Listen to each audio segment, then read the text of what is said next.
Good evening and welcome to the October 1st, 2014 meeting of the Lake Forest Building Review Board.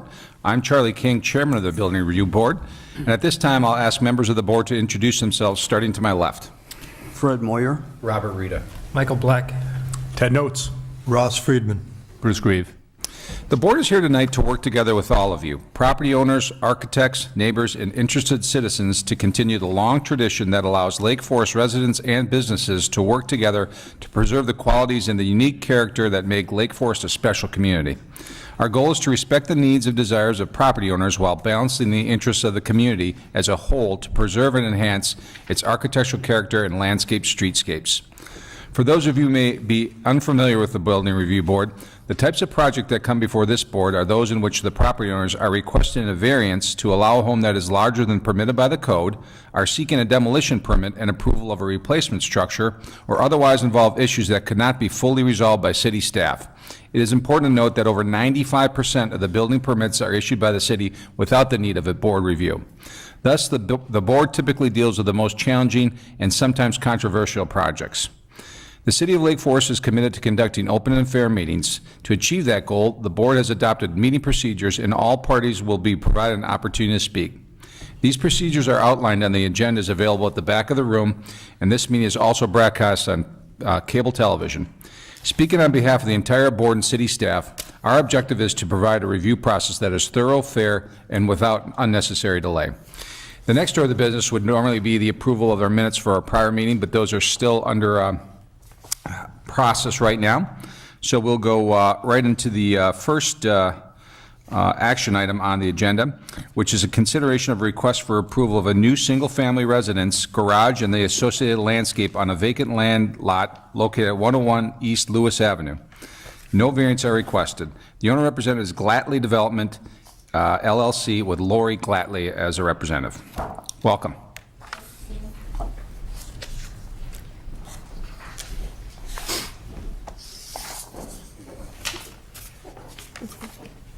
Okay. Hi, my name's Lori Glattly with Glattly Development. My partner Ken Height and our architect Bob Gabelhoff are here with me tonight to present the property at 101 East Lewis. This lot, as I feel confident you are aware, is absolutely full of challenges. It's heavily wooded on a corner lot in an established neighborhood where the homes were built in the mid-60s. So I'm going to give you the brief overview of our project, and then Ken and Bob will be available to answer any of your questions and concerns, because that's actually kind of above my pay grade, so they'll answer all of your questions. We had several goals as we set out to design a home for this lot. The first was to save as many of the trees as possible. They're old and beautiful and the absolute essence of the property. The second was to design a home that would be practical and functional. Combined, Ken and I have over 35 years of real estate experience, with me being a realtor here in town for 13 years and Ken being in the appraisal business for 25 years, as well as in home construction. Between us, we've seen thousands of homes and have consistently heard from the people that live in them that they wish more thought had been given to the design and the functionality of the house when the house was being built. So that's something that's really important to us, and we wanted to create a home as well that would nestle into the trees and complement the existing homes as best as possible. We also really want to take the opportunity to be sensitive to the neighbors in the community. This lot has sat vacant for many years, especially our immediate neighbors and the neighbors at 979 Buena to the south, who are the most impacted by this development. In siting the house, we took several factors into consideration. Number one, saving as many trees as possible. 2, providing as much private and quiet outdoor space as possible. 3, providing a safe environment where a family, if they were to move in with children, would feel that it was a safe place for their kids to play. Siting the house in a way that it would afford the neighbors at 979 Buena privacy in their rear yard while maintaining their open vistas towards Lewis. And providing as much natural light as possible for our kitchen and a pretty vista from the kitchen window from our property. If we were to move the house further to the east, even 6 feet, the natural natural light to the kitchen would be blocked by 979 Buena and would place our window in such a way that it would look into the garage instead of the open park-like front yard, which obviously is a much better view. We also took quite a bit of time in determining where the best location was for the garage as well as for the driveway.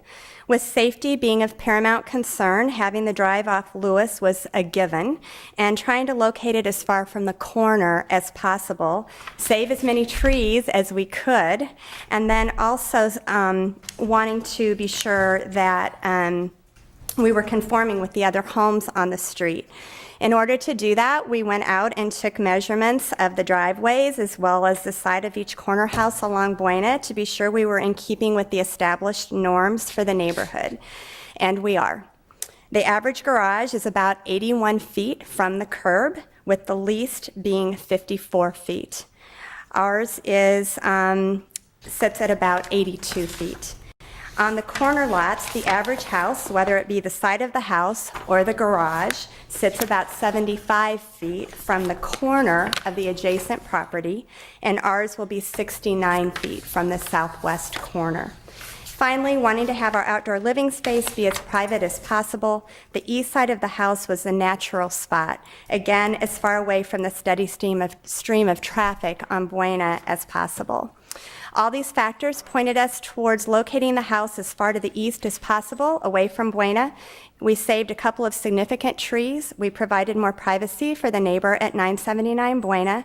We provided our home with much more natural sunlight, and we moved the outdoor space away from Buena, providing a more safe and quiet place to play and relax. In designing the house itself, we had several goals. At the very top of the list was to provide a functional and practical floor plan. This was really a challenge because we're working with only 34 feet in depth by the time you consider the eave-to-eave spacing out there. We wanted to incorporate certain elements in the design that we know are things homeowners want today, such as a family room that's open to the kitchen with good outdoor space, easily accessible, a nice-sized mudroom, a butler's pantry, a 3-car garage, and a first-floor study, as well as the other normal rooms that you would see. Priority was given to orienting the house, the living area of the house, towards the east as much as possible. We've done this by providing really nice outdoor spaces on the east side of the house that are visible from the kitchen and the family room. We've also added a nice porch off the study. Because the house is so narrow, we couldn't have one in the front, as many of our neighbors do, and we thought this was a nice alternative to put it on the side, and we were really glad that Bob could find a way to do that for us. Our second goal was to choose an architectural style that would suit our personal taste, blend in with the existing homes in the neighborhood, as well as be appropriate for the lot. In choosing a style, we knew we wanted something that would be a bit more casual in design to accommodate the wooded nature of the lot and the neighborhood. We wanted to choose materials for the exterior that would be in keeping with our immediate neighbors, so clapboard siding and some stones seemed the appropriate choice.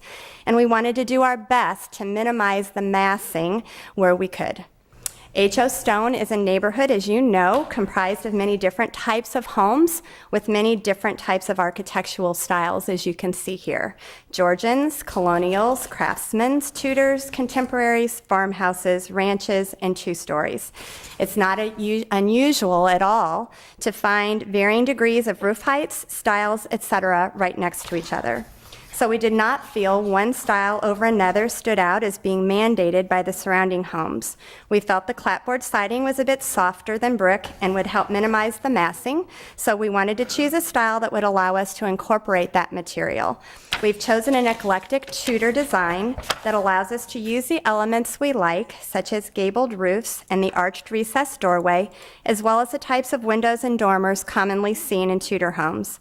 We've also used some stone on the front of the house, which is an element you find on many Tudor homes, as referenced in our architect's report. While 9-foot ceilings and higher are the norm today, we chose to keep our second-floor ceiling heights to 8 feet in an effort to minimize our height. We feel placing the 3-car garage in a side-loading design serves not only to help demass the front of the house, but is always the preferred elevation when possible. We also tried to incorporate a design in the back of the house which would reduce the rail car effect and provide a nice view from the street as you approach from the west, as well as for the neighbors at 979 Buena. The majority of the homes on corners in the neighborhood do not necessarily have a lot of architectural detailing going on, as you can see from these slides at the rear of the house. But we agreed with the recommendations from the staff, and we do agree that providing detailing on the south elevation that has some articulation as well as some nice design features would be a good improvement over our original drawings. Here you can see our original as well as the modified version then. We're severely limited by how far we can provide articulation here. We were able to find about 6 inches, which we agree is not the optimum, certainly, but given our constraints, we feel it's the best we can do without negatively impacting the functionality and the living space of the major rooms of the house, being the family room and the kitchen. In regards to the square footage of the house, our desire was absolutely not to max out this lot. We started anticipating building a house about 3,400 square feet. We started with a basic design of 3,500 square feet. We decided we really did want to add that study that so many people want today, and it was really such a nice bonus because it allowed us to provide privacy in the backyard. Since there is really no backyard, we're trying to orient the house so the side yard becomes the backyard, and that was a really nice way to do it naturally by adding that study, and we think it's going to be just such a pretty room in the house. And then we did decide that it was feasible to go ahead and finish the space over the garage rather than a homeowner down the road perhaps wanting it finished and then having to try to figure out how to do that after the fact. It's one of those things that buyers would like us to be practical about. So we wanted to think ahead of that for them and provide a nice room for them if they want to use it for a bathroom, a recreation room. We did provide a bathroom on the second floor that would have easy accessibility to that. Or if they just want to use it for storage for their Christmas tree, they can do that also. Finally, landscaping. We want to be very considerate and respectful of our neighbors at 979 Buena and to provide privacy along that lot line for both parties. We do feel landscaping is more aesthetically pleasing versus a fence, but it may not provide as much privacy as we ultimately need and our neighbors might prefer. A combination of the two may prove to be the better way to go. Further, we have not yet decided what type of ground cover we want in the area to the south between the house and the lot line. We have just been made aware yesterday of the need for a drainage swale there, so obviously we will need to be sure that whatever we do incorporates that into the plan. We've provided the necessary stoops and landings required by code and would like to work with the city staff going forward to determine what the best course of action is in that area. We know that the most logical and convenient place for a grill will be in that area outside of the kitchen sliders, so we want to be sure we keep that in mind as we discuss this kind of really tricky, narrow area. The realities of an infill lot are that the house is always going to be much newer than its neighbors, and it's going to have features that incorporate the current architectural trends similar to that of the house you see on the screen now, located a block away at 205 Marion. Our lot and its setbacks mandate a long vertical home, which we can't control. However, we've attempted to design a home here that, while new, would be respectful of its surroundings as much as possible while taking into consideration the needs and wants of today's homeowners. Thank you. Thank you very much. Kathy, staff report? Thank you, Chairman King. This is a difficult lot, as Ms. Glattly said. It is an infill lot. Often infill lots are difficult. This one has been vacant for decades as the area around it has built up. From the staff perspective, I think we want to be upfront that a significant number of trees will be lost on the site. It's just impossible to develop a property like this and not expect that trees beyond those that specifically need to be removed for the house itself will not be lost over the 3 to 5 years after development is completed. So I think we wanted to start from that perspective. Having said that, the city arborist has been involved in discussions with the petitioners, did work with them on the location of the driveway. They were clear that they wanted the driveway on Lewis. A driveway directly from Buena would have created less impervious surface on the site, but we did recognize their interest in having the driveway off of Lewis and being able to pull it further away from the corner. The lot itself dictates a long, narrow house. There's no question about that.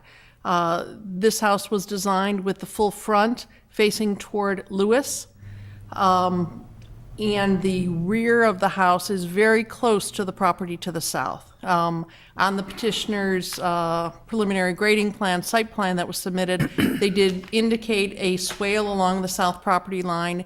Our engineering staff did review that preliminarily, and although they will be recommending that the downspouts and the sump pump be connected to the existing storm sewer in Lewis, they did agree that a swale along that south property line will be necessary to handle any additional flow and make sure it gets directed to the southeast corner of the lot where it would normally go. What that means is that in that approximately 11 feet between the house and the property line, there really will be very, very limited room for vegetation. And again, we want to be upfront that screening that, the back of that house, the doorway from the kitchen, the doorway from the garage, from the neighboring driveway is going to be difficult. The house is located as far west on the site as possible.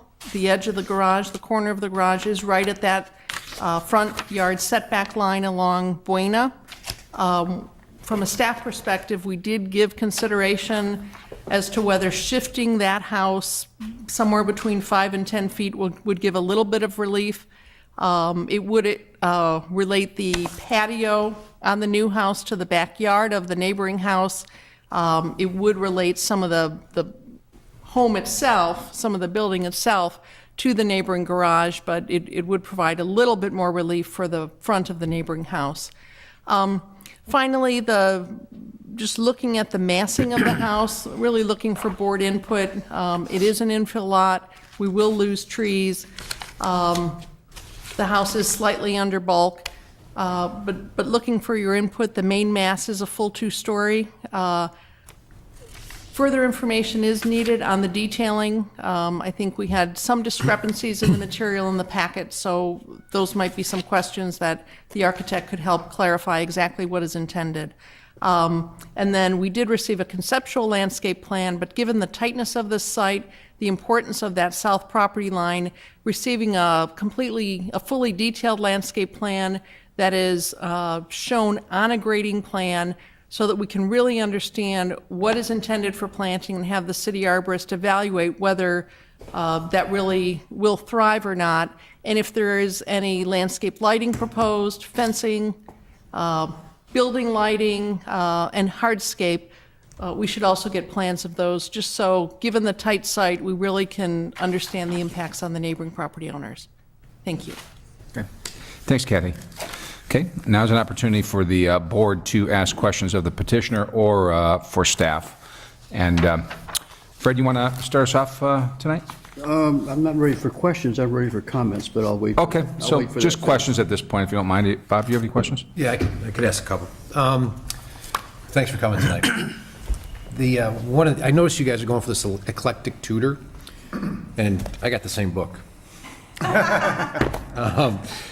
But one thing I noticed was that a lot of the tutors that are in here, the brickwork goes kind of up to at least it covers the first floor.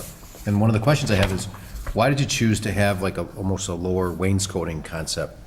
If, in your book, if you go beyond that, and beyond the original tutors, if you go towards the back of the eclectic tutors, there's some frame as well as stone constructed houses. And the issue was that it's a little bit softer. It would fit in more in keeping with the surrounding homes, doing a brick and frame house as opposed to doing it all brick.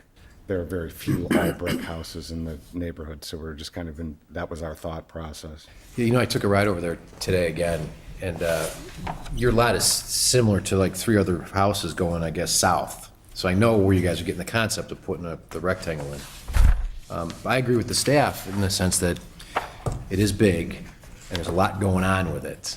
So one of my other questions was, on the front elevation, you have a curved window and then a curved dormer. And there's just a lot there, and I was curious as to why you chose to go from a rectangle type opening to a curved opening. I guess it would be more aesthetics. It's, you know, it's a better look to, it was a better look to go with those arched openings, as well as over the doorway. It's relatively common in that eclectic Tudor style of houses to have those arched, you know, the arched front doorway. And so we just carry that arch over the windows just as, you know, it's breaking up a lot of squareness, let's say, for lack of a better expression. And then I don't want to take all the questions, but one more thing I do want to talk about is the front elevation Okay? on your main diagram that you Yep. have. It looks like that stonework is flat. But Yeah, when you go to the first floor plan, it almost looks like there's two columns. By the way, the That's frame, because the door is recessed. The door is recessed. You know, you can't, it's a Yeah. one-dimensional piece of paper that you're looking at. so it is, so Part of it's flat going up, except just the door is recessed the door is below the recessed. windows. The door is recessed, yes. Okay. No, that's all I have for now. Thanks. Okay, thank you. Okay. Michael? Yep, a couple of questions. The site plan that you put on the overhead is different than what we have in the Yes, it packet. is. Could I you- apologize. That's an error with this. I apologize. Okay, so we should be considering what we have in here. Yes, Okay. exactly. What you have is the correct. Okay. Is- That's the one that we worked with the arborist to cite and place. Right, and then the renderings don't really seem to match the facade, so should we That just ignore seems this? That was kind of, as we said, this was a conceptual kind of plan from the landscaper. And his software, I don't know, obviously he didn't utilize it because it shows that, it seems to appear to show the site being more clear than in actuality it will be. Oh, is there anything, wouldn't use it.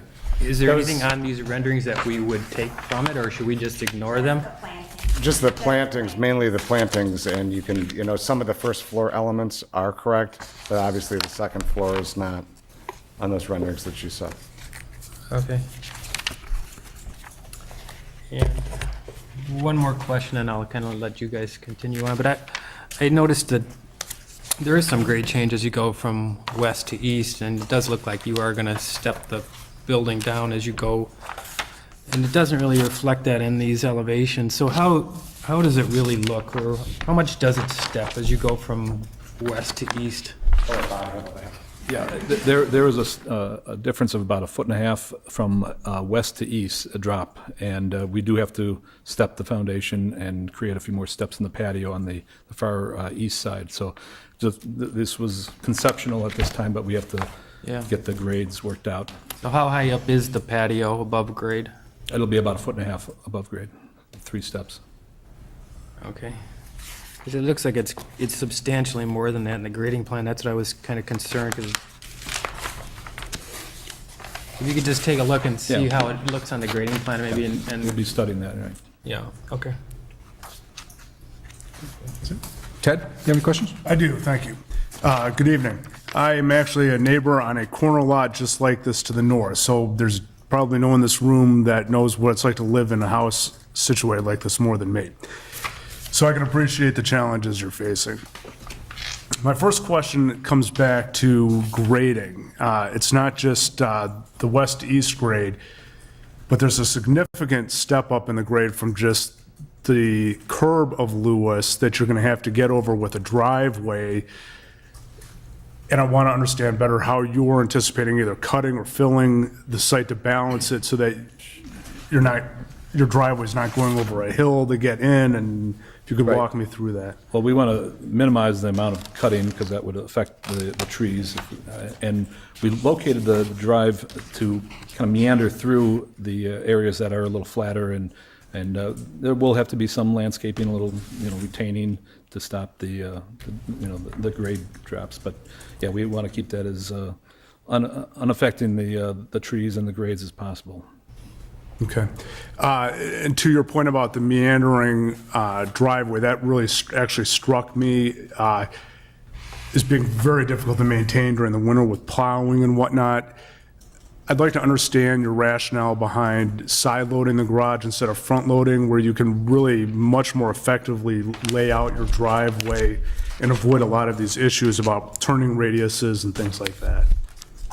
Part of the issue, as we talked about, is the site is unique. It does, because at Boyna, at that point, we all know is a pretty good angle to the northwest. So this house is sitting out, so we're trying to keep the driveway as far off the corner as possible and not impacting trees. The side load piece of the garage was obviously, one of the issues is to demask that front view that you would see from Lewis. And secondly, I just lost my train of thought, I apologize. Was to demask that side, and the other issue was that if I turned that sideways so it's facing us, you end up pushing the house 30 feet to the east. Then there would actually be no yard. I'm sorry, explain the thought. If I turned that garage, it's currently 20 feet there, it actually would shift the whole house 10 more feet at least, more to the east. Now, is that necessary to fit the third garage, or that's with just a double garage? That would be with the 3-car garage. But it wouldn't be as big of an issue with the 2-car garage? No, but we're talking, yeah, I mean, if I did a 2-car garage that's 26 feet wide, this is 30 feet right now, which is, a minimum 3-car. So you're talking a 4-foot differential there, per se. Several things that come into play with that also that I mentioned in the opening. If you move the house down, not only do you lose backyard space that could easily be captured from this west side that nobody wants to spend any time on because it's right by Buena, you also lose the natural light in the house because you're going to push the kitchen windows now are going to line up with the home instead of the open front. And you also, my feeling about it is, and this is a realtor speaking to you now, that the preference would always be to have a 3-car garage if you could over a 2-car garage for all those extra things that none of us know what to do with, our lawnmowers, our bikes, our trikes, our wagons, our stuff, all of our stuff. And so on a lot this size, it's very feasible to have a 3-car garage. It's aesthetically pleasing from the street. It solves our problem of not wanting to be so far to the west and further, to try to get as far away as we can from Buena. So those were all of the reasons that we chose to do the side-loading garage. Thank you. The only other question I have for you is then on the extra space above the garage. You split the dormer on the front elevation, and then you have one dormer on the back of the elevation. It would appear that you get a much more usable space if you were to replicate the rear dormer in the front. And I wanted to understand your thought process by not doing that. The question is, You're why splitting- we have 2 dormers in the front. Right. The 2 dormers in the front kind of are more in keeping with, you see that more on the front elevations of, you see that the dual dormer.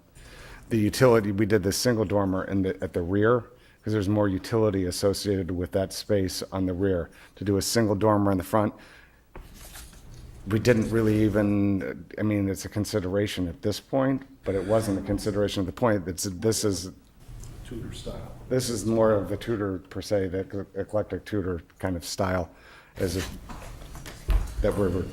the front elevation, obviously.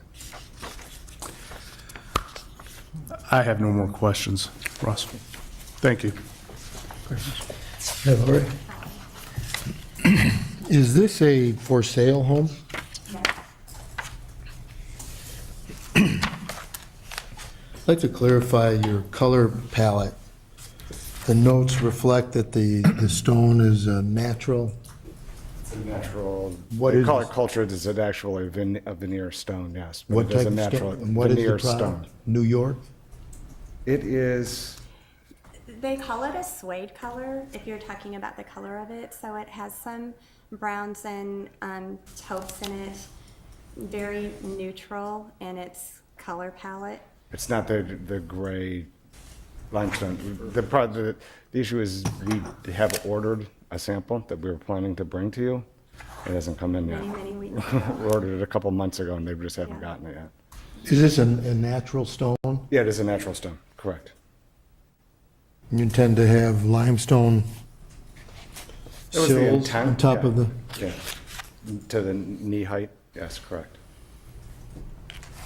and the specs call for wood siding, but the elevation reflects hardy board, which is, We were torn. We've been torn between hardy as well as cedar. I think at this point, we're thinking of going more with the cedar. The hardy has that gap. There's a gap between butt joints that's not as appealing. We saw it on that new construction house that's going on just north, and it kind of gave us pause as to pursuing hardy. And so that's kind of where we're leaning more towards right now, is just doing cedar and calling it a day. as well with the cedar, of course, you have the wood grain, the I'm not natural. doing, it's not a rough sound, it would be smooth. and- Would. Yeah. And the roof shingles are black? Yes, that was, the choice is correct right now.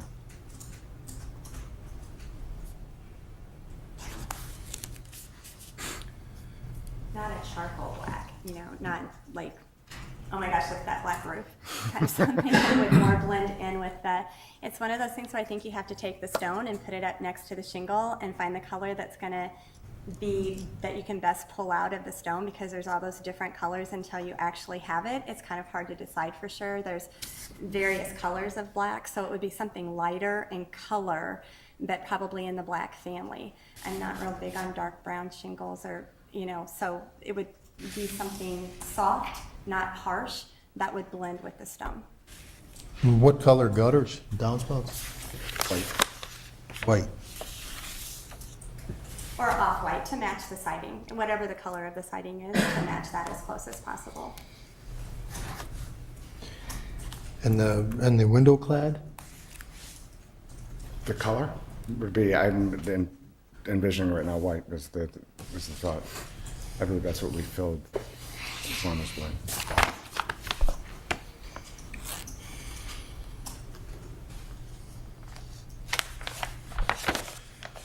That's all for now, thank you. Thank you. Bruce, go ahead, please. I think everyone's covered questions that I would have brought up, especially the color of the various elements. I think regardless of what commentary may come out as it relates to not just the massing, but just the semi-complexity, because you do have a lot of angles and things that'll be, I'm sure, a discussion point. But I think more so than maybe some other petitions that have come in, that the color scheme, and it sounds like you're putting good thought to it, but I think the color scheme will have a big impact on it, thinking of the types of trees, the color of the trees, where they're set in, what's being shaded in the house, and thinking about working with that color scheme to minimize that sense of massing, and it sounds like you're sensitive to that, so that would be one. And the other, just a question on the things you were thinking about. If I kind of blur my eyes and I look at the way that you've organized the stone, basically you've got kind of a base surround, and then it all runs to the center and just goes up, which almost calls more attention to that than less when I know you're trying to soften it with a Tudor sense. So just to the left, did you actually think of ever having that as a stone to match, so the center actually is all stone and its front step to the left to the larger window and then the rest? I apologize, you lost me there for a second. From The left to the front, just the left of the front section that's... Gable. Instead Yeah. of, no, in addition. In addition In to, in other addition. words, so you would have stepped gabling there. The idea was is to give some, a contrast. Yeah, no, I understand. I was just wondering if that it's was the something that you had idea. considered. That's But a larger contrast is what Bruce is. Yeah. Where that's- A where the bigger stairs- mass yeah. of stone. And then towards the center. Yeah. Just a question, it was just a question, so yeah, well, that's all I have, thank you. Thank you. Thanks. Thank you, and good evening. That two-story arch window, good segue to that. My question is that typical in this architectural style to have that? Yeah, we've seen many of those arched windows in the Tudor styles. That happens to be in a stairwell, and that's why it's so tall. It goes from the length. Does it seem a little incongruent with the rest of that facade? Well, it's a focal point. It adds interest. It breaks up the monotony of, the standard windows. And we picked up the arches, like I said, at the entry, the same radius at the entry, and the dormer to the left over the study. Okay. The garage doors on the west elevation, what are you envisioning for their materials, color, et cetera? That would be a wood, that would be a wood door, and it would be probably stained, similar to what we would do the front door. It'd be Okay. stained And wood. any lights you think at all, or? Probably not. I haven't really thought about it. That's really not going to, well, it looks that way. It's drawn as just all panels right now, so there wasn't an intention of putting lights in it. That view from there it's kind of, if you've driven the site, which I'm sure everybody has, that will not be really, I don't think you'll ever even see that garage from Boyna. It's kind of impossible. There's enough growth, and that's what we're leaving in the landscape. That growth along Boyna, we're leaving that. You don't think you won't be able to see that at all? Are you, what about the undergrowth? You're not taking that out? Excuse me. You're not going to take out the undergrowth, the landscaping? I think a lot of that is kind of... That wasn't really our intent as of right now. It was mainly to leave it in its natural state to, protect the house from that, per se, Boyna. There will be some clearing towards the corner, which would be the northwest corner. We've had some neighbors comment about that being a hindrance to their sight line when they pull out. Okay, yeah, there's a lot of buckthorn there on the site, and I imagine you're taking that out as a plan, or no, or keeping that? Some of it, we would like to get it back so that you can see around the corner, obviously. But at that, along Boyna there, where this garage is towards the rear of the site, or to the south end of portion of the site, our intention was originally to keep that relatively as native as possible. Obviously, would be some cleaning out of debris and brush that's in there, that's accumulated over the past 50, 60 years, whatever. But for the most part, it's to keep it relatively as natural as it is we're seeing it now. Okay. I think that's all I have. Any other questions that you might have thought, Ted? Looking back at your site plan, with your turning radius backing up to the south, had you given consideration to having that, instead of pointing south, pointing back west, so you're not encroaching over the building line? If we had that turnout, If you can pull up your site plan.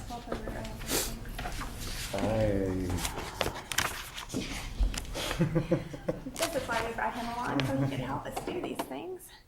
Get to the back.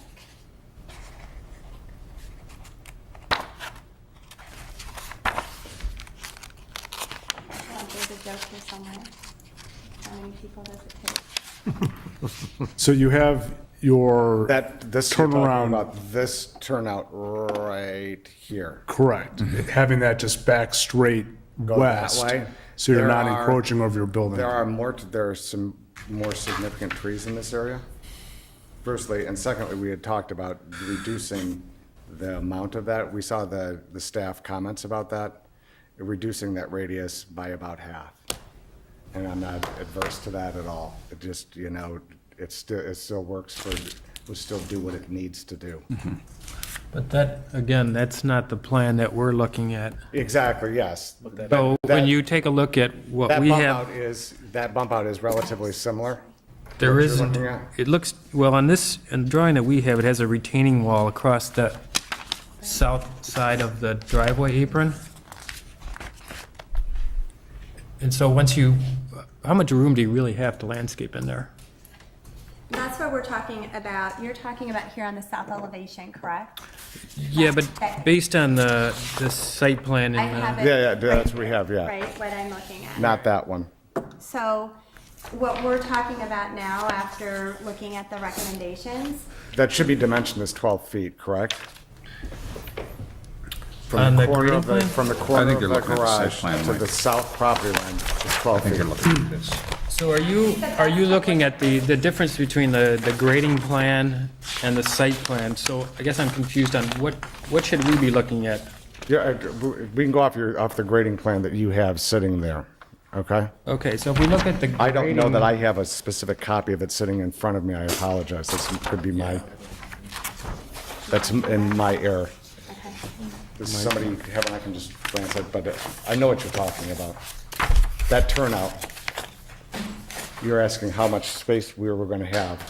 Yeah, because it doesn't really show a turnout there. It just shows a straight line, almost, it looks like it's relatively close to the south lot line.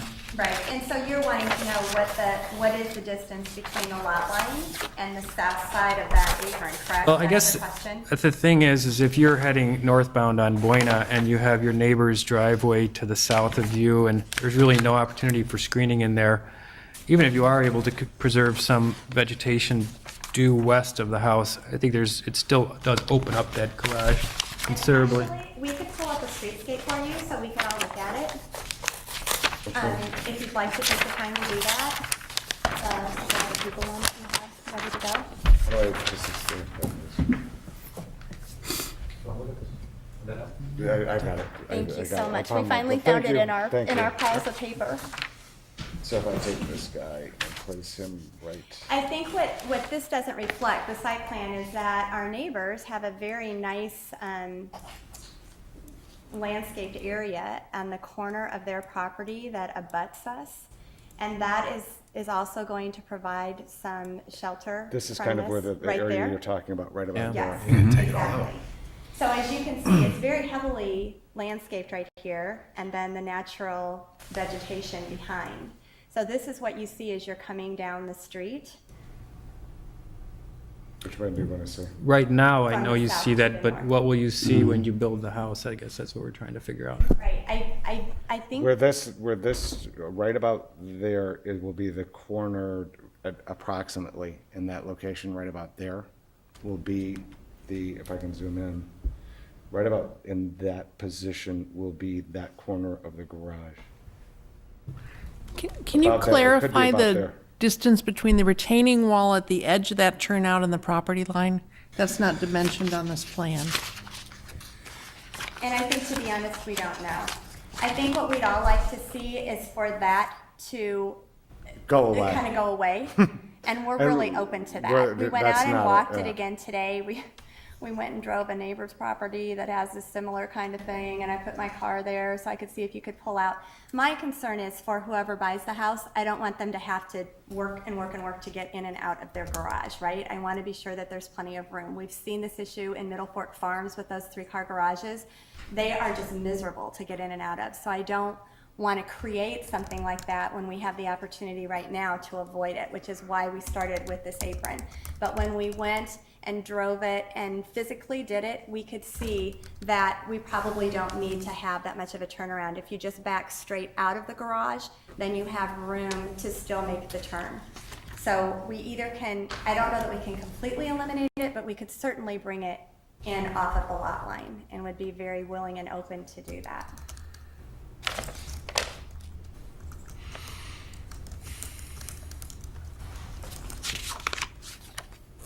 Sorry, I don't know how I thought I was going back to the map. Sorry. Okay. Any other questions, gentlemen? Okay. At this point in the meeting, we have a chance for anyone from the public to come up and testify. Would anybody like to come and speak? Yes, sir? Questions right now. Please come up to the microphone.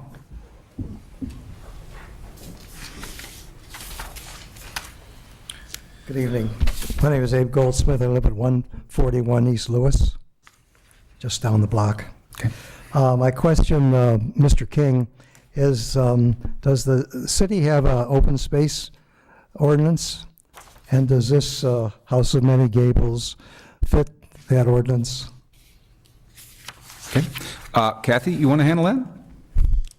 Sure. The city code limits coverage, building coverage on a lot to 30%. And this project as proposed does meet that requirement. Thank you. Appreciate that. Mr. Notz brought up snow, and I know that corner is a favorite place for dumping snow by when the snowplow comes through. Has that been taken into account here in any of the plans? Again, Kathy, I don't know, can't speak on behalf of the city. I can't say that we've reviewed this with respect to snow plowing, but city snowplow crews, although it may happen that they currently dump snow on this property, on private property, they would certainly push snow to the edges, but they wouldn't have any right to actually use the property itself for snow storage. Thank you. I think that's a consideration. May I walk over there? Please do.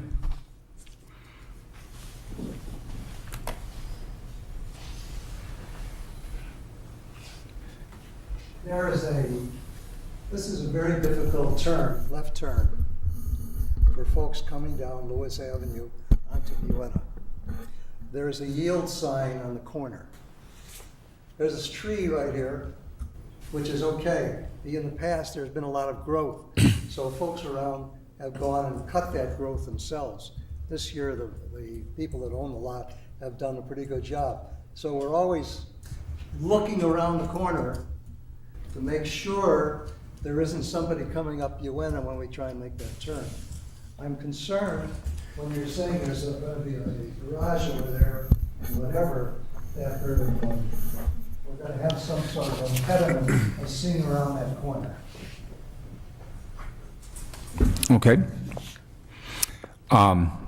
We'll take that into consideration. That is a bit of a tricky intersection. I live close there as well. I think maybe clearing out some underbrush might help that as well, some of the buckthorn, et cetera. The house is very pretty. I think it's totally incompatible with the rest of the street, but that's up to the buyer, not me. Thank you very much, Mr. Chairman. Thank you. I like your shirt, by the way. Anyone else from the public? Please come up.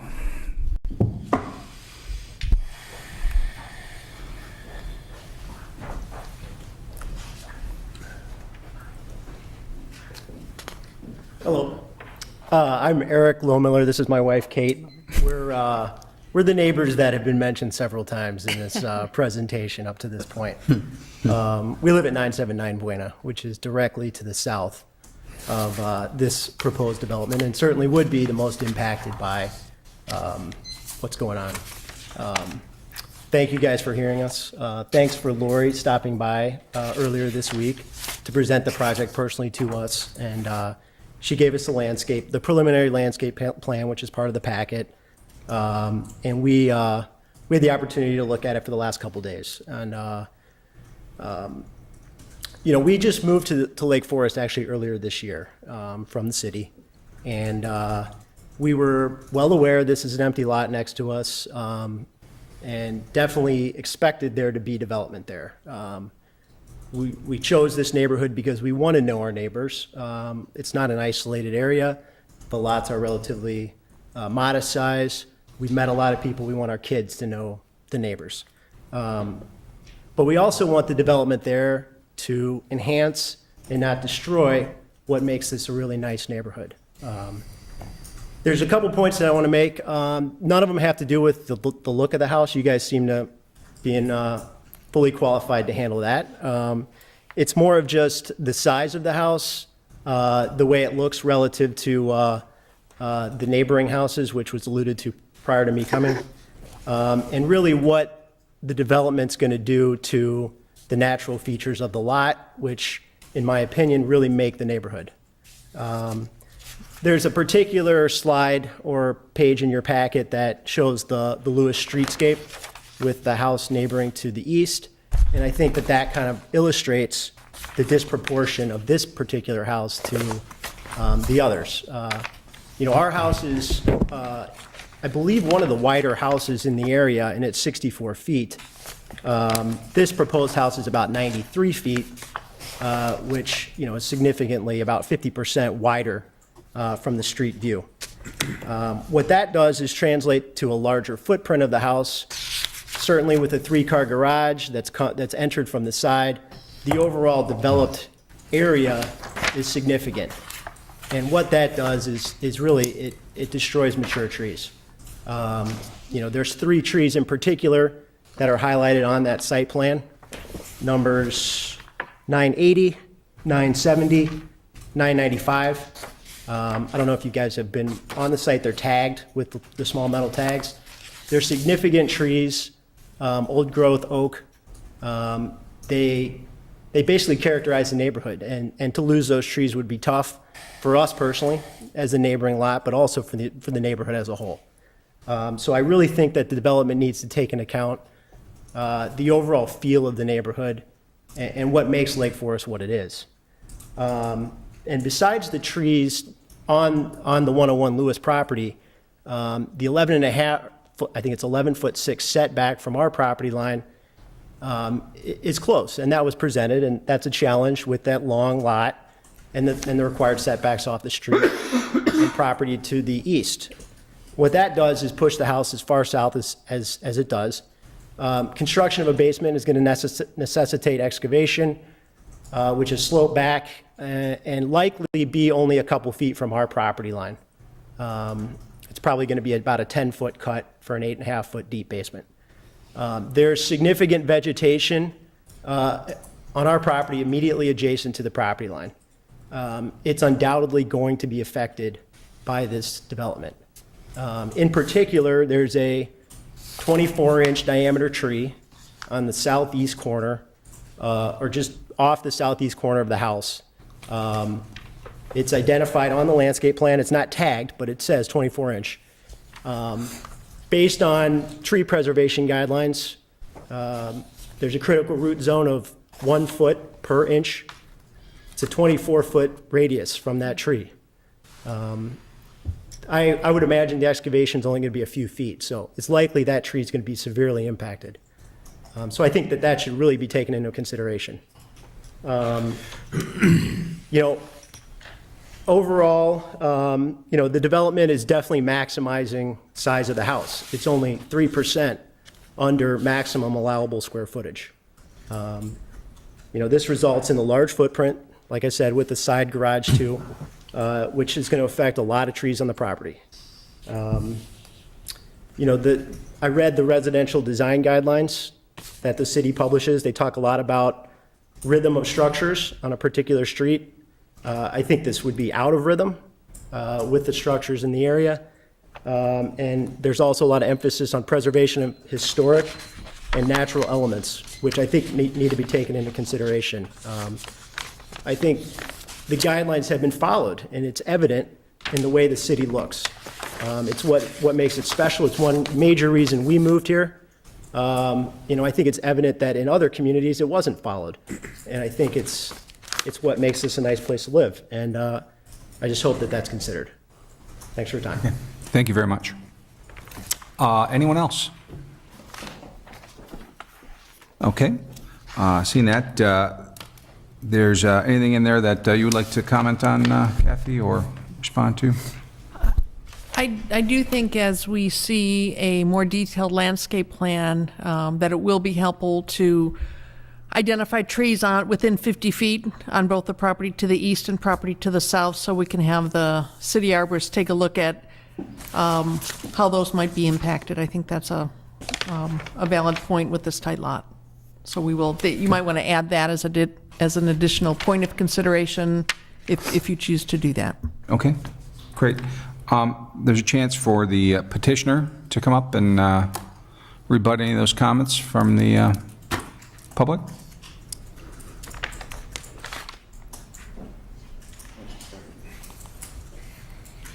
Again, I just want to say how much we appreciate the concern about this lot. I feel confident it probably has sat empty for so long because it is such an incredible challenge. It just makes you kind of sick when you walk through there and see the trees that are going to be affected. The reality of it is, though, there are some really lovely trees that we're going to be able to keep. And so many times in these situations, we focus on the ones we're going to lose and not as much on the ones that we're going to keep.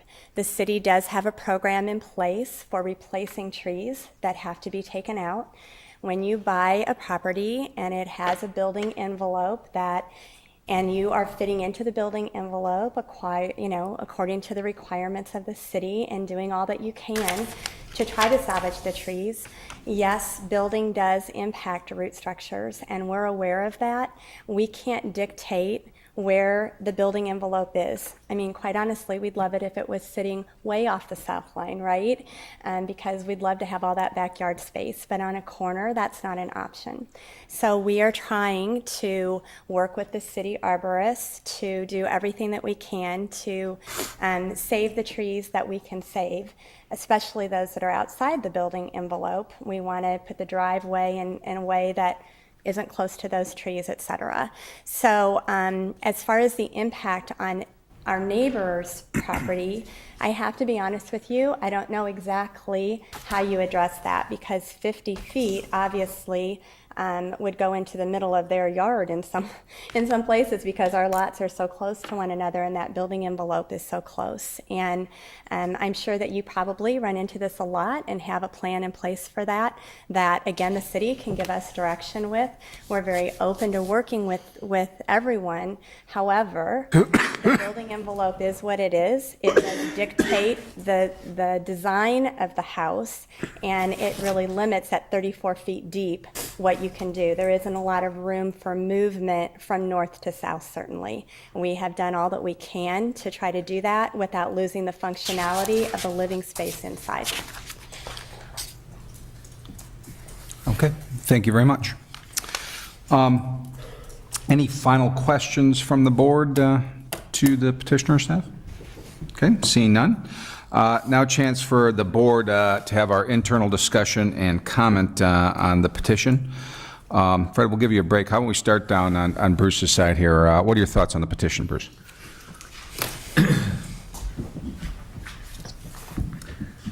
Well, I'm sure I'd be alone if I said this is a simple task. So I don't think you're lacking any sympathy of everybody here and members of the community in terms of what the challenge is. I'm a big tree fan, and it sounds like you've put a lot of consideration into trying to save them, which is great. And the fact of the matter is that when something does sit idle for quite some time, little trees get bigger, and if it had been built a long time ago, it wouldn't have been as much of an issue. But and to put anything in there, some trees would be compromised. So we certainly understand that. There are other expert folks on the board, and be interested to hear what their comments are.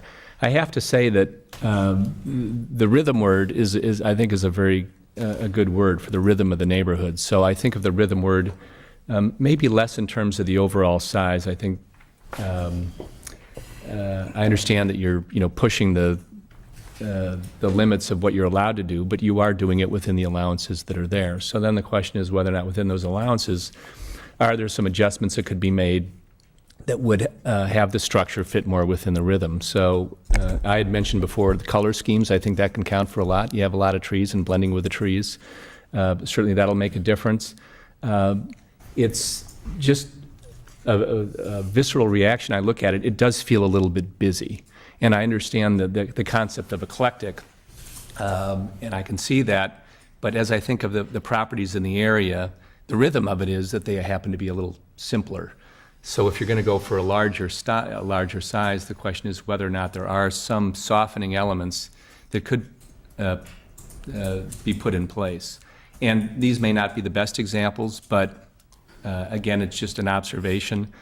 I see the eyebrow, the larger window, so it's got an eyebrow on it. So in a sense, that softens it a little bit. But then I see everything outside of the dormer to the left, the eyebrow dormer to the left.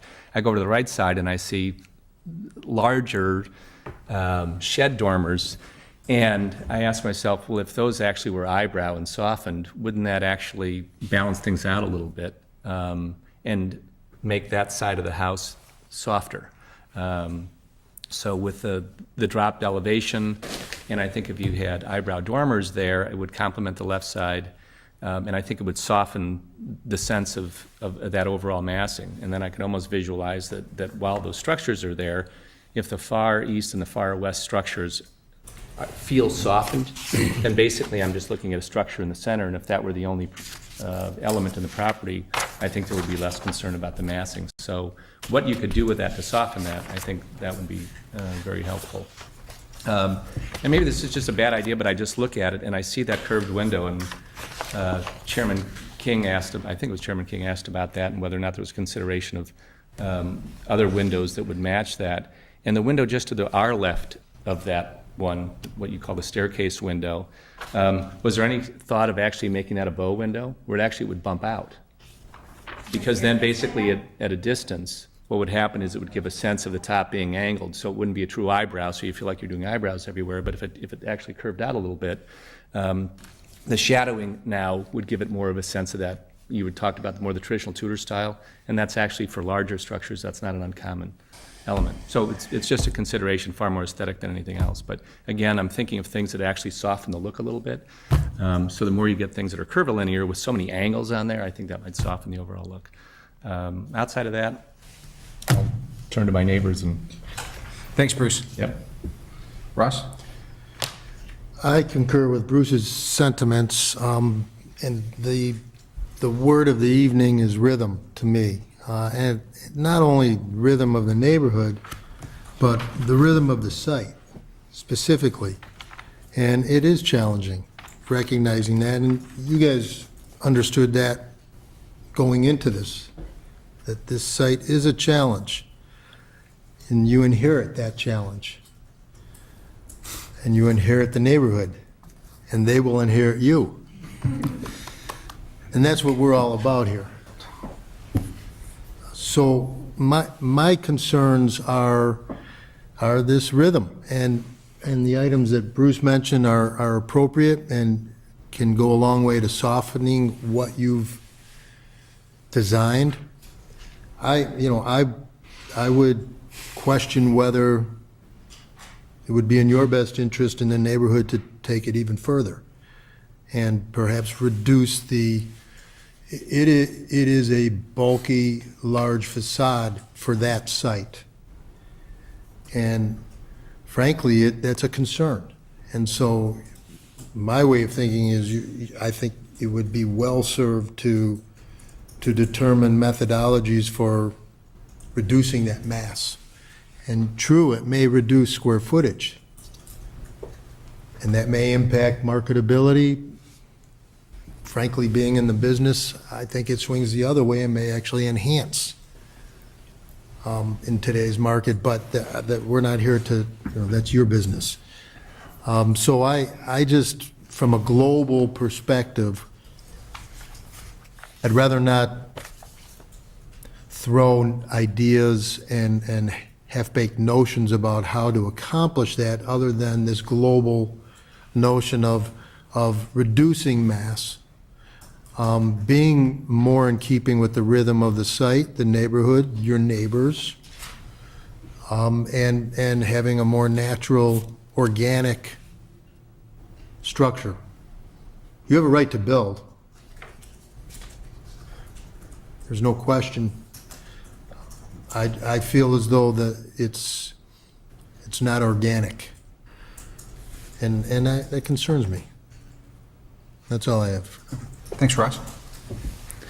Good evening. Again, I feel that I probably appreciate what you're dealing with as much as you and certainly anyone in this room. Often we see petitions where petitioners are trying to do a lot with what they have and taking as much advantage of that as possible, and rightly so. But there's a point you have to step back and say, is there a point that there's too much? For instance, the 3-car garage. There's probably, you would be hard-pressed to probably find many 3-car garages in the neighborhood. And when you look at the rhythm and how it fits in with the neighborhood, everyone who has a 2-car garage, myself included, would love to have a 3-car garage, but functionally, you've got to work with what you have, and can the site really support that? I also look at the legacy of who's going to be buying the house and situations that they are going to have to be dealing with that are difficult to correct. You mentioned wanting to build out the attic space above the garage because now is the best time to do that. It makes it easier than someone 10 years from now deciding, let's figure out a way to do this. And I just see the difficulty of the meandering driveway being an ongoing headache for whoever is going to own this house. And in an ideal world, a side-loaded garage absolutely looks best. I don't argue a single moment about your point that it makes the front elevation more appealing. But a front-loaded double-car garage solves a lot of problems. It makes the ingress and egress from the house to the road a whole lot easier. It avoids the whole turning radius on the side of the house. And I really implore you to reconsider that and look at options that you might be able to work that in. And again, to my colleagues' points, are there other opportunities that you can reduce the overall scale to the house that does help it blend in with the neighboring homes a little bit better? Thank you. Okay, Michael? Well, I appreciate that what you're doing. It is a challenging site, and I know that you're sensitive to the trees and the neighbors, and you know, and I think it's a nice project. When I was out there and I drove through the neighborhood, I was wondering that same thing. I didn't see any 3-car garages in that neighborhood, so was wondering about that as well. The other thing that does kind of concern me, and I think that we would be nice to have some more detail on it, is how that building steps across the landscape, because when you look at the grading plan, it shows that the patio is up 4 foot 3 inches above existing grade. So then you have 4 feet of steps down to the existing grade, and so then does that mean that you have 4 feet more of stone on the east end of the house? So I'm just concerned on like how all that massing may look, and it may be fine. It's just that I don't think that we have enough information to really fully understand it. And also, I think that the landscape plan would be helpful to really have a landscape plan that's detailed out, so we know realistically what vegetation stays and what would be planted there in the future. Other than that, I concur with the other comments that were made. Okay, thanks, Mike. Bob? You know, I concur with everybody. It is difficult. And I know for builders and architects coming in, what Ross was talking about too, is that you've got the monetary aspect versus the dimensional aspect, and the bigger the better, the bigger the more money. We get all that. But we're required to go by what's the architectural and design review guidelines. So when I look at it, the overall site layout, one of the guidelines is consistent with the streetscape and character of the neighborhood. This structure, although I like it, I got to tell you, and I hope you still do it, but a different way, a little smaller. It is not, the size of it is, and I drove by there just again today, it's really large compared to all the houses around it. One of the other standards under that overall site layout is there's no depreciation exposure to the neighbors. The neighbors to your south, because of the mass of that south facade, I mean, I think you guys are pretty confident you're gonna be able to figure out how to break it up a little bit to make it more appealing. But that does depreciate the exposure to the south neighbor. Another standard under there is no detraction from natural environment or the neighborhood. And I think what's happening is, what you're taking out so many trees by the size, I think what's happening is you're exposing what I guess would be the southwest corner. And it was brought up today about the driveway. And that's going to be exposed to people driving down the street from the south to the north. I think what would be nice to get is a dimensional site plan. And it's in the staff recommendations, showing basically the east and south properties as they're viewed from the site plan, as well as the east and south properties footprints and their driveways, to see how all this stuff's going to pull together. That northwest turn corner too, which is kind of a, I don't know what it would be. What is this? 90, and then you increase that, so where do you get up to like 120? That's a pretty hardcore angle. So it'd be nice to kind of address that and see how that'll solve some problems. Another one of these criteria is the site plan itself and drive areas screened and visually protected. It's another concern that was brought up related to the south neighbor's driveway coming from south to north. There's going to be no screening there because through the construction project, with that really small side yard, that 10-foot, or it's going to go down to 6 or whatever, all that stuff's going to go away. And it's potentially the south neighbor's vegetation is going to fail, which means that whole thing's going to open up. And I think the detailed landscape plan is going to help figure that problem out. And, you know, another one is the elevations, and really we need to soften both the north and the west elevations. The west elevations with the garage, the two dormers are completely disproportional. You got the little one on the north and you got the huge one on the south. And I think that's a factor of having that 3-car garage, because you got such a big space, you're just trying to do something with it. I think if you can reduce the size of that wing of the house, bringing it more towards what would be the east wing, and kind of drop everything down, I think it might fit a little better. I mean, there's more in here, but I think you're on the right track. I really kind of like the architectural style. I think you're on the right track. Fred, any thoughts? Yes, a few comments. I think excellent comments have been made around the room, and I agree with them. I'm looking at the immediate neighborhood on Google Earth, which anyone can do. It just, verifies its house is much larger than anything around. And so I agree with the comments that suggest it should be smaller. But I think you also could do more with it even as it is. I was also honing in on that southwest exposure. That's also shown in when you look at the overhead view and the site plan. People coming up Buena Avenue are going to be are going to be exposed to the least attractive part of the house, and that is the southwest portion. The first 65% of the southwest portion will be fully exposed to the street. It's going to be the strongest presentation of the house, and it's the least attractive part of the house, quite frankly. The second most least attractive would be the west, the garage, and that's the next most presented view. So if I had been called on first instead of last, you would have heard from me earlier the suggestion, or at least exploration, of flipping the house left to right and north to south, so that the relationship is that the garage is to the east. The bulkiest, the bulkiest part of the house is the garage in terms of which end is bigger. You're putting the biggest end out where it's exposed the most, that is giving the most appearance of bulk by having it on the west, as it is now. And in reversing that would put the bulk inboard, as it were, and not where it's exposed. The other thing it would do is bring the driveway back where there doesn't need to be as much paving. It would alleviate the concern of one of the neighbors about the traffic coming around a blind corner and a driveway event, car backing out and so on. It would bring it in where there's plenty of room to see a car coming out. Maintain the front entry basically where it is right now. Things would just pivot around it.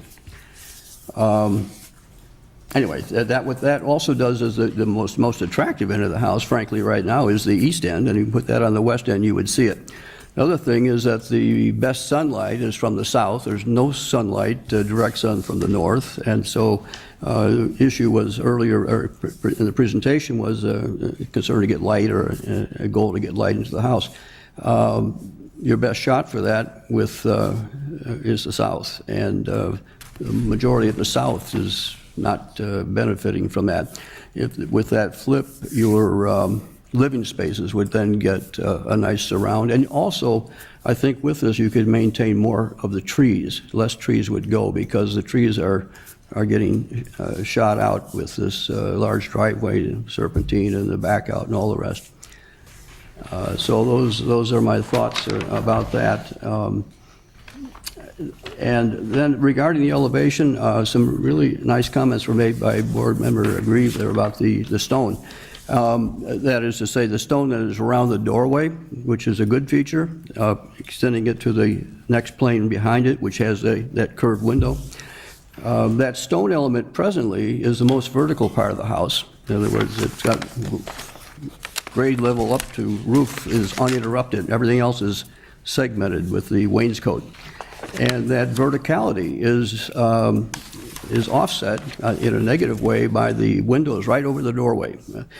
All of the other windows on the house are more vertical than the one right above the doorway, which is in the most vertical plane. And instead of mitigating that quality of verticality, which the wider window does, I would, if we actually have a project here, have a more narrow window right above the driveway. Otherwise, those two windows become more narrow than any other windows, and the wall plane becomes greater. Right now, there's a whole lot of common dimensions. The dimensions between the dormers, the dimensions between the dormer to the edges. There's almost one dimension that keeps reoccurring about 8 times across the facade. And I think it needs more contrast. It needs some variation, some things that are smaller and some things that are bigger. And I think you could do that right over the doorway with effect. Those are my thoughts. Okay. Well, thank you very much. Again, appreciate the petitioner coming here. I think a lot of thought and effort went into this plan. Clearly high-quality materials, and appreciate the thoughtfulness. I do have, my biggest problem is the massing of the house, and we talked about the rhythm, and it's, as constituted right now, one of the public people saying that the house was 90 feet long, and that really struck home to me. That was the thing that really, I personally do find challenging with this design, is the overall massing, I think, is not in keeping with this neighborhood whatsoever. The north elevation is just too big, especially the south. When I look at the south and I think of the neighbor to the south and people coming down Buena, I think, Fred, you had an interesting perspective there, maybe flipping. I'm not sure that's possible or not, but it's a massive run. I mean, the house is long, it's tall, it's just not in keeping with the neighborhood. And that's my biggest element. I will say, I agree with Ross, it's not my job to prescribe how to fix that, but I do think, personally speaking, I really could not vote in favor at this time for a house of that size in this neighborhood. But that's just one voice in this board. Gentlemen, what do you think overall on this petition? Are you supportive, or do we want to go back to the lab here? What's our findings at this point? I'd move to continue it and ask the petitioner to come back with revised plans based upon the staff recommendations and the comments made today. Okay. Anybody else on that, are supportive of that? Okay. Yep. Okay. So I guess do you want to make a formal motion, please? Okay. I'll move to continue the petition and request the petitioner to revise their plans based upon the recommendations in the staff report dated October 1st, 2014, and the comments made amongst the board. Okay. Second. Okay, all in favor? Aye. Aye, opposed? Seeing none? Okay. Motion is continued. Thank you very much.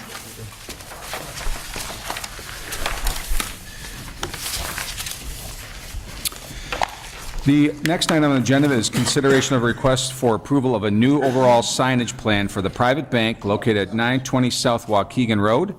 The owner is Lake Forest Partners, LLC. The representative is Norma Tormey, and HM Witt Company Design and Signs.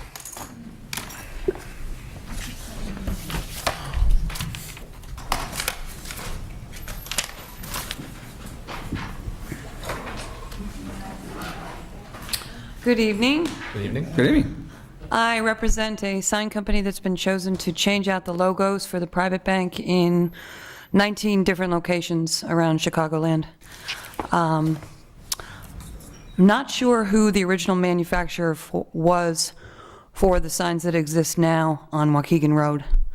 I do know that they were not permitted when they were first erected.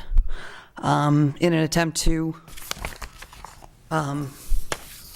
go along with Lake Forest standards, we encourage the bank to go after the permits that are required and therefore submit our package for approval of sign permits for changing out the existing sign structures with new sign faces with their new logo, and hopefully you'll approve the proposal of a brand new monument sign which will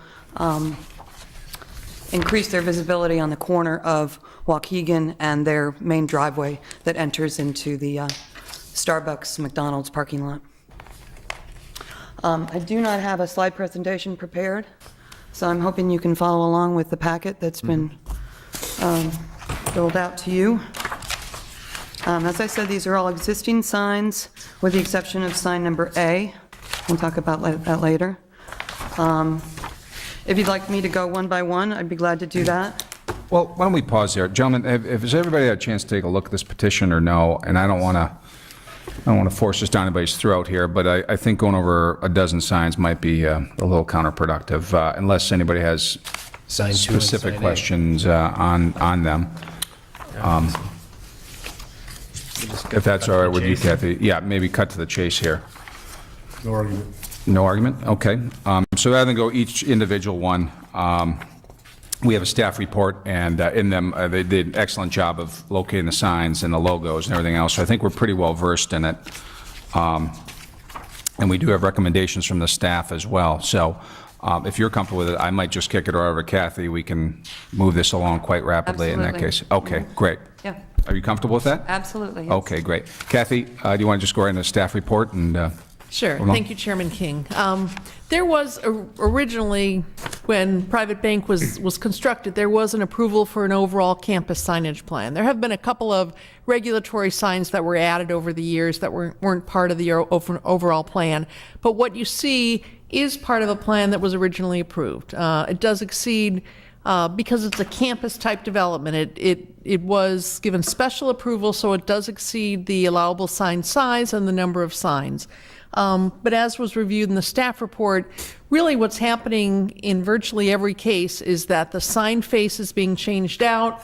Actually, the new sign with the black background, the white lettering, and the new logo is very readable. I think will read well with the building, so we do support all those changes. The one sign that we question, there's a new sign proposed at the corner of Gloucester and Waukegan Road at the northeast corner of the bank building. This would be the third identification sign on that Waukegan Road street frontage. There's one at the south end near the entrance to the parking lot, one about the middle of the bank building, which is hidden in the landscaping. Originally, it was much more visible. And then this new sign is proposed at the corner. The corner is cluttered. You have a traffic light, a couple of street lights on either side. You have the pedestrian crossing. You have cars pulling up to wait after they've gone by the train station. So that corner doesn't seem to be a good location. So we do suggest that the existing sign located in the middle of the building perhaps be moved, perhaps be enlarged slightly. But if you're comfortable with that option, and if the petitioner is, we could certainly have you take action, and we could work with the petitioner to address the need to provide more visibility, more identification, but do it with the existing signs and just locating that more appropriately. I'd be happy to answer any questions. Okay. One question I have for both of you is the reason that the A sign is being proposed now, I'm wondering if that was because traffic coming from the north to the south, right now the signage 2 is kind of far away, and maybe if you come upon that, I guess there is a chance to turn in there later on down the road there, but is that part of the thinking that you wanted A was because of the people coming from the north? You could see the building and identify that, or? Southbound and northbound. The suggestion for the new sign came from the branch manager. The corporate division was fine just to submit the package for the existing signs, and they said, you know, we don't need anything new, but I had some questions on my site survey, and the branch manager approached me and she said, can't we get something that's a little bit higher? I think she wanted to mount something on the top of the building, which I quickly said was probably not going to be possible. But she wanted to catch people when they're stopped at that intersection, not when they're going 30 miles past the sign in the middle of the of the straight there. And that was the request for the additional sign. Okay. What do you guys, any questions for? I have a comment. Please go ahead, guys. Me? Okay. The staff report said that total signage is already 24 square feet above everything, and with the addition of A, it goes 60 feet plus, 60 square feet over. So I drove by it, and you're right, that middle sign, which is the number 2 sign, you can't even see that. It's lost, yeah. Right, but number 1 sign is goofy too, because it runs parallel with the road. You don't see it until you're like right on it. Again, I'm not sure who was in on the original with you. signage plan. I'm not- with you. So this is what it did. So the staff recommendation was basically, you get 2. You don't get 3, you get 2. Yeah. So the question becomes, where are you going to put them? So you take number 2 out completely, you move it to number 1, flip it perpendicular, and then you downscale the A sign so that it fits within the regulatory numbers. You got it. I think they would be amenable to that. Oh, I can't, it's just my thoughts. I have no authority. You would be amenable to that, though, maybe taking 2 out and doing some of the A, but a smaller within the confines of City parameters. city parameters? And I do want to note that corner sign, as it's shown here, it appears to be in the right-of-way. So Understood, I remember that was a comment, too. understand where that property line is, that actually might push it so far into that corner that it might not be visible. So I think some latitude to be able to work with the bank and say, where is the right location for that second sign would be worthwhile. Well, I think that if we could get permission to move one of the signs or get rid of one of them and erect a new sign at that corner where sign number A is proposed, that would still be within, or relatively within, the square footage requirements. And I think what they most want is a sign at that entrance. If we still use sign number 1, which is further south on Waukegan, that's really the back entrance of the building and not where most of their customers are driving into. I think that's what they're trying to capture, is that corner right there. Again, Kathy, you mentioned it's busy.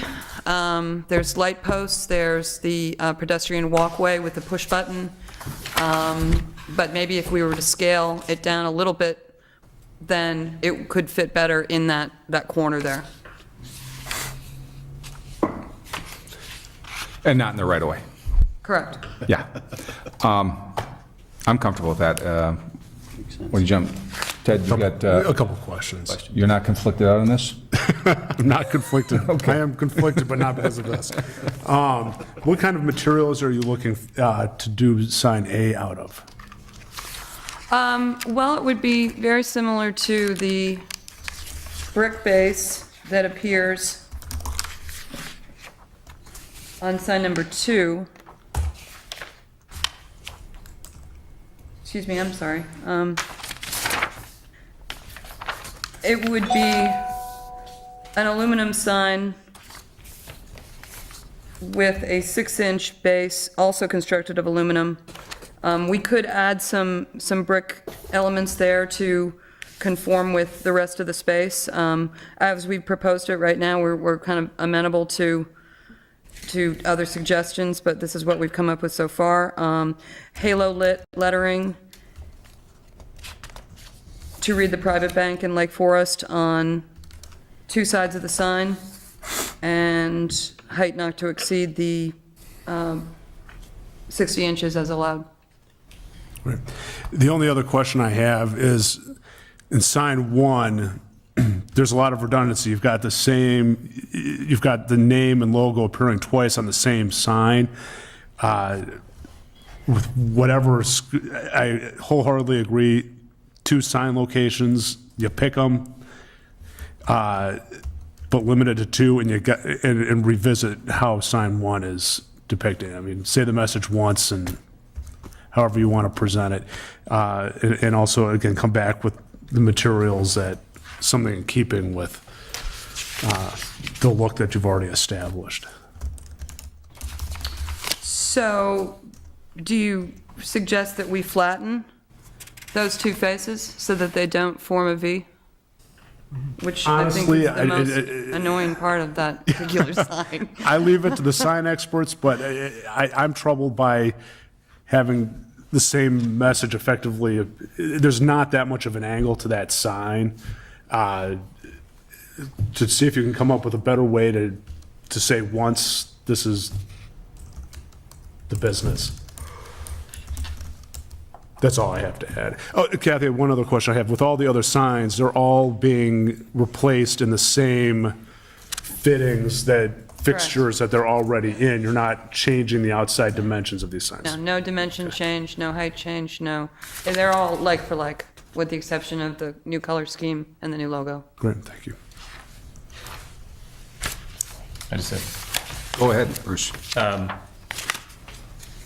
I can't help but kind of fall back to my business head a little bit. I'm trying to understand a little bit, because I know the property quite well. First of all, because it is a private bank, it's not a McDonald's. So the idea of saying I have to have everybody kind of know it's here, right there, it doesn't make a whole lot of sense to me. In other words, people are going to that bank. I have an appointment in the bank. They have an address. It's a destination. It's not like I'm going down. I'm going, oh my gosh, look, I can go in there and get a pizza.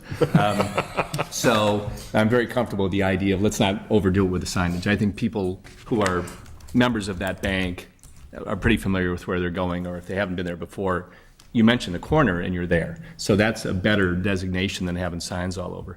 The other is the concept of the signage that says Lake Forest. Did they want this to identify that the building is there or the entrance? Because the one thing I noticed is that's probably confusing for anybody who's looking for it is, where am I supposed to park? So is there a sign that's supposed to let somebody know that this is the entrance to the property? Have they put some consideration to that? Because everybody knows it's in Lake Forest. So the idea that no other signage says Lake Forest other than the new one that they put in, and all of a sudden they could put Lake Forest on it, I thought that was a little interesting. And if the idea was, I want to make sure at that one area, they don't pass by that one parking area and know that that's the entrance, I'm saying, I know you have the stop sign there. That's designated by law to let people know you have to stop before you enter traffic. So I understand all of that. But then it would also make sense to me that if you wanted people who know that they're going to meet there, where am I supposed to park? There's limited parking, I think, on the north side, and there's broader parking to the south side, and there isn't anything there that designates that's where I'm supposed to park. So you might want to go back as you're revisiting some of these things and saying, would it make more sense to have, wherever you put this sign that meets the requirements that we've talked about, they actually just put entrance rather than Lake Forest on there? It might be more helpful, I would think. If the real goal is to help patrons who are coming to my facility, I'd get more bent out of shape if I went in and said, just so you know, I went to the McDonald's, I could not figure out where to park. So anyway, I think would be a good consideration to have since you have the chance to make some adjustments here.